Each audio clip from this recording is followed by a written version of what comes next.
Greetings. So here we are. It is 7 o'clock sharp, and I wanted to be on time. And I'm so excited to be here today.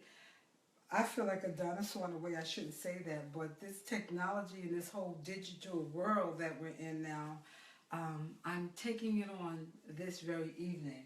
So, welcome, Queens and Kings. This is about Queendom culture. So Queendom culture is what I'm living for, actually. At this point in my life, I guess you're my friend. Some of you may be my friends. Some of you may uh, be new to me, but I am Nakina Evans, also known as Queen. And most of you, if you know me through Nubian Enterprises and the hair jewelry and being a master pioneer and all this kind of stuff. But what I'm here about today is about the queendom. So this queen thing is my legacy. It's my passion, and it's been working on me for a very, very long time. Hold it for a second. You're live. Okay. Sorry. I told you I'm new to this. So, this idea of the queen has been sitting on me for a very long time. At this point, I can see so many different parts of my life that have come together, so many aspects of queendom that have come to me that I've experienced. And so now this is the completion. This is the legacy part, and I will walk forward into heaven from here with the queendom. Um, Let me just say, I guess the first time I really got this assignment, because this is an assignment, it was about 2004, actually. And I was in London at a hair show, and I kept seeing this, we kept driving by this water with this beautiful flat building all lit up, and I was like, what is it? What is that? And people were saying, that's where the royal crown, the royal jewels, the crown jewels are in that building. And I was like, we gotta go. I gotta go see that. So um, eventually we got to go to see the crown jewels. And almost as soon as I got in there and we walked through the various Cresta, Philip, and Henry and all of these people, then we came to a part and there was a screen. And on the screen was um, a 1 minute clip, black and white, of the coronation of Queen Elizabeth. And it was like, ah! I was there, and it was like, it sat on me like, this is it for me. This whole queen thing. And it wasn't about Margaret, and it wasn't about any of the images and the European queens, no disrespect, that were given, but it kind of like resonated to my spirit that there are a lot of queens in this world. And all women, actually, in my personal opinion, are queens. And so I think that's when the seed got planted. Now, I'm new. I see a couple of little spots there. I hope I'm not just talking to myself. Hi, whoever you are. I can't see from here. I will get better. I will learn how to use this. So I just want to say thank you for not letting me be here by myself right now. I see a few faces. So this is my throne. It's my throne right now. I'm sure in my lifetime there will be several thrones. And as I'm thinking of it, there's probably what you might call a throne in my bedroom. It's the seat that I sit in, and it has beautiful fabric over it. So I've been working on this for a long time. Some of you know about Taji, which is a Swahili word for crown. And it's a course that I've been working on, and that will be coming through Queendom Culture. I have so much. I have so much that I want to share, so much to give within the realm of Queen. And I just really, really needed to get started, okay? I think I'm getting past my nervousness now. I really, really just needed to get started. And one of my daughters said, why not start by sharing this throne that you're creating. So I ran around all summer doing shows, trying to, make money and do whatever. And really, at the end of it all, it wasn't working out because this is really what I'm supposed to be doing. And I got my instructions on this several years ago. So I think it was one night after I had came from a show that didn't really turn out. And I was sitting on my bed, and the Holy Spirit told me, go to the basement and get the chair, the peacock chair. Now, I bought this peacock chair, I don't even know, probably 20, 25 years ago. I wasn't pregnant, because most of the people know the chair for the baby shower and all of that, baby showers. But I don't know. I had this thing of this peacock chair, which I actually have a thing with peacocks. And as I've studied, I've come to learn that the peacock is always in the queen's garden. And the peacock, although it's a male now, I did find out it's a male, it symbolizes transformation. And so, if there's such thing as a fetish, my fetish would be the peacock. So it's around my house, everywhere, and it's in the chair. So I brought the chair from the basement, and it was in this room, just sitting here. And then it was that night, Spirit told me to work on the chair. Start doing, bring it to life. Now, I have a friend who is a fabulous designer. And Al, if you're watching, is you I'm talking about. And I had intended for him to do this chair for me. But that night, Spirit said, start. Do something.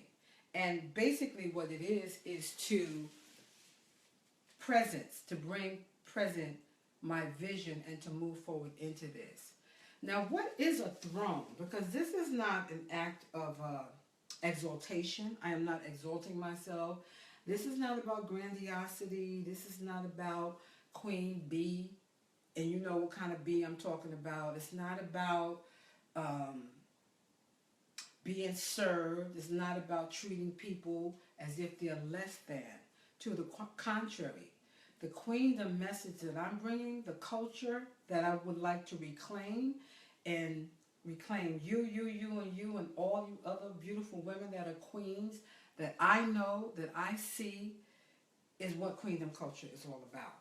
So, getting back to my throne.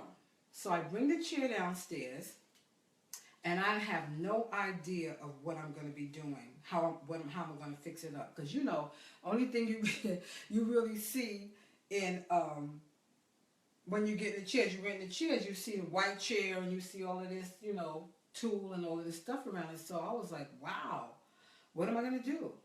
What do I have? So for me, this has been the year of glitter. I don't know why, but even when I went out, I created this big, you might have seen these peacock feathers. They've been used quite a bit. I created a big feather fan, and I put Nubian all across it, and it sat on the front of my booth everywhere I went. So I knew I wanted to work with glitter to a point as far as this was concerned. And then I went into my cabinet, and I found pieces of glitter. Actually, that's not the only thing that's true, because over the past year, I had been going to the little discount store and buying this in all kinds of colors. Every time I go get another color. It's funny now. I had purple, I had blue, and these were the things that I was using to actually try to create the sign that I was making for Nubian with the peacock feathers. Little did I know that this would be the theme for the chair. So, I went into my little cabinet and crafts, and I started finding stuff. And the first thing I found was this, which is the glitter stick, the pipe cleaner glitter. And I began to just work it out. I got the hot glue stick, this infamous hot glue stick right here. And I began to just work on the chair. At some point, I'll show you where I started if you're interested. Um, but the point is, I was making the chair, as Spirit told me, as a symbol, as a sign. Now, mentally, psychologically, literally, what a chair, a throne stands for, is a place of authority. It is something that is established. And I would dare say, in my case, established with righteousness. Because it's all about that. It's all about balance. It's all about mayat. So, I believe I started this process in August. The first thing I did was, you can't really tell, I don't know if you can tell, but this is gold paint. So I had some gold paint, and I just started painting this whole thing in the gold. And then it sat for months, and I think it was September when I started again, or October when I started with this here gold glitter. And of course, I love life. I love the revelation of life, because we really don't know what we're doing anyway. Man plans and God directs. So I began to do royal colors. Purple, which is the Queen's color, is the color of royalty. The ruby red, the sapphire blue, and the emerald green. And I began to work with that and work around the edges. And then I found some gold glitter paper that I had. Something like this. And little by little, I just began to work with the glitter and with the tape that I showed you earlier. And I'm really fascinated. It's just as much of a revelation to me as it is to you, maybe, about how it's being done, because, you know, it came in levels. So I did this, and they didn't have purple glitter, so I dealt with purple that I could find, and then I found purple glitter, so I don't know. This may all come off, and the whole thing may be glitter, or I may leave it. I don't know if you can see the bottom. I've wrapped purple and gold all around the arms a little bit. That's pretty finished. I'll probably show that to you the next time, because I'm not so good at using this camera and doing this yet, and I'm doing it by myself. But it's wonderful. I mean, to me, I had no idea that it would come out, be so bright. First of all, I didn't expect it. I don't know what I expected, but it's coming out very beautiful and very bright and almost tribal. Like, it made me think about the Ndebele. I'm probably pronouncing it wrong. Ndebele. I studied them a long time ago, one of the beautiful tribes, and they paint their houses in geometric shapes and colors. Very colorful when they wear the beaded things on their hands and their feet. But this is what it is. So I hope that you stick with me on this journey, this evolution of bringing forth the queendom. And establishing a throne is my personal way of coming forward with it, to release the things that I have in place for you. I have so many things. There are realms. There's a Taji's dealing with 8 realms that lead progressively from one